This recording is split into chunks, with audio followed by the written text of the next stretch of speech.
political message was the Deputy President William Ruto sending out to his boss, President Uhuru Kenyatta, by donating foodstuffs in Kiambu Country. What message was he sending out? Because there's one thing I've consistently maintained on this platform, that in politics, everything is normally well scripted, well planned, and well executed to achieve certain political objectives. There is no way the Deputy President of the Republic of Kenya can leave Nairobi and go to Kiambu County to donate foodstuffs without a political objectives. So today I want us to look at the political objectives, the coded message which the Deputy President was sending out to his boss. Because Kiambu is not your ordinary county. That's the home county to President Uhuru Kenyatta. Remember, Nairobi County is under lockdown. Nairobi has so many people who are in need of food donations, beginning with Kibra, where his official residence is.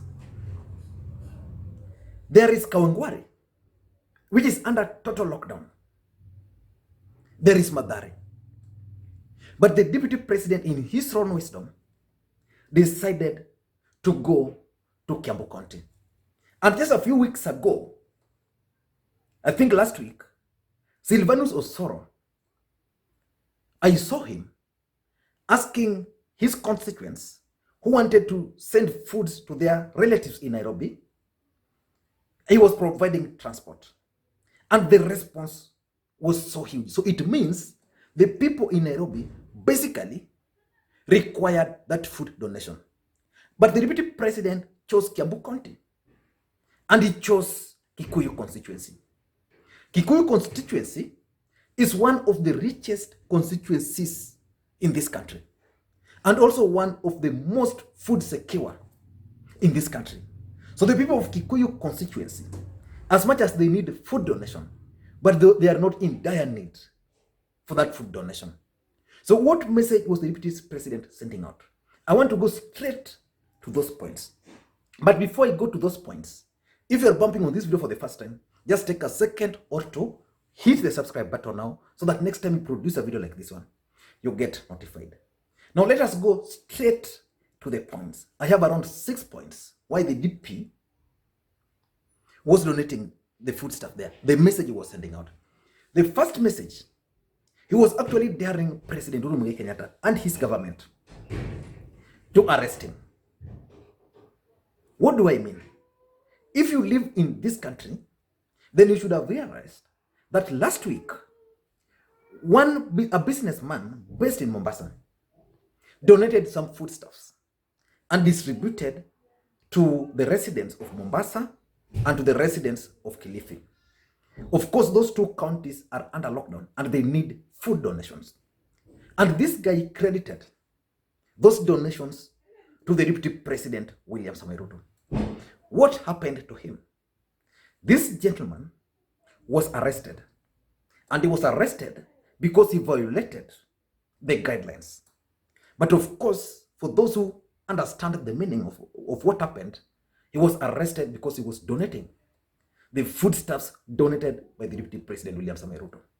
The government, in their own wisdom, decided to centralize food donation and any other contribution towards this crisis. Because they knew, in my view, that the Deputy President had an elaborate plan to distribute his own food. So the guy was arrested. So I strongly believe that the reason the Deputy President went to Kiambu County, he wanted to dare the president to go and arrest him the way they did with that guy, but now arrest him in his own backyard. And now that's a good politics from the DP. So these guys could not arrest him. But I was surprised that there were kind of demonstrations against that visit by the residents of Kikuyu. Of course, there are people who welcome to those food donations. But if you're also keen, that idea was not well thought out, because even the people who received the food donations were not well deserving Kenyans. So that's number one. He wanted to tell these people to arrest him. Number two, I think the DP also wanted to embarrass President Uhuru Kenyatta. He wanted to show Kenyans that this guy has neglected his backyard. The first president of the Republic of Kenya was Mzee Jomo Kenyatta, who is Uhuru Kenyatta's father. The fourth president of the Republic of Kenya is President Uhuru Kenyatta himself. So we have a family having ruled this country for so long. But the president, the deputy president, now can still leave Nairobi, leave Sugoi, go to Nairobi, and still go down there and donate foodstuffs.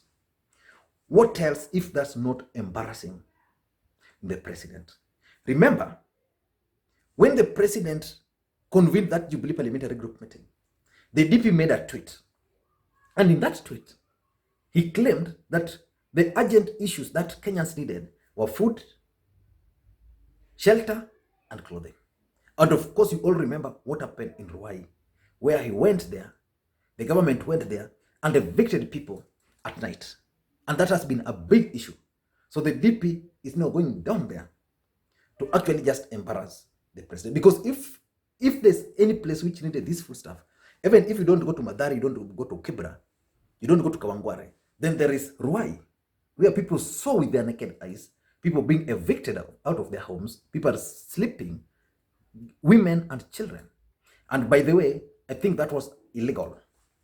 That's kind of thing, that kind of inhumane evictions should not be allowed into this country. Number three, I think the deputy president is also keen on contrasting with the president.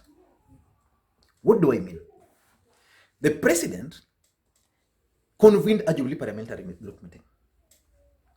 So while that Jubilee Parliamentary Group meeting was ongoing, the deputy president took to Twitter and claimed the best thing the country should focus on was to deal with the crisis which we are facing. Yesterday, Raila Odinga, who is now a partner of President Uhuru Kenyatta, held a meeting with the Anwai Guru, Charity Ngilu, Rachel Shebesh, and Cabinet Secretary Kobia. They discussed a lot of things, but what came out was the Building Bridges initiative. So the DP is trying to contrast himself with these people. He's telling these people that the president is currently busy kicking out my guys from their parliamentary positions, from the Senate leadership. He's busy just somewhere in Nairobi. His partner, Raila Odinga, is now busy talking about the Building Bridges initiative. Yeah, but Kenyans are still suffering. So for him, he's not talking about all those. He's going directly to the background of the president and donating foodstuffs.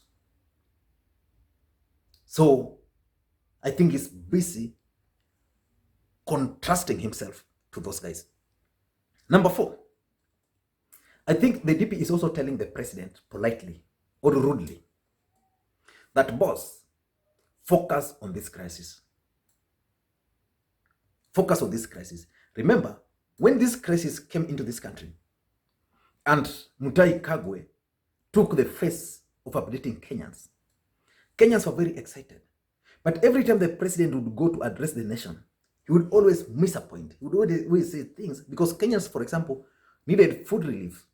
Kenyans thought that the government could actually feed them.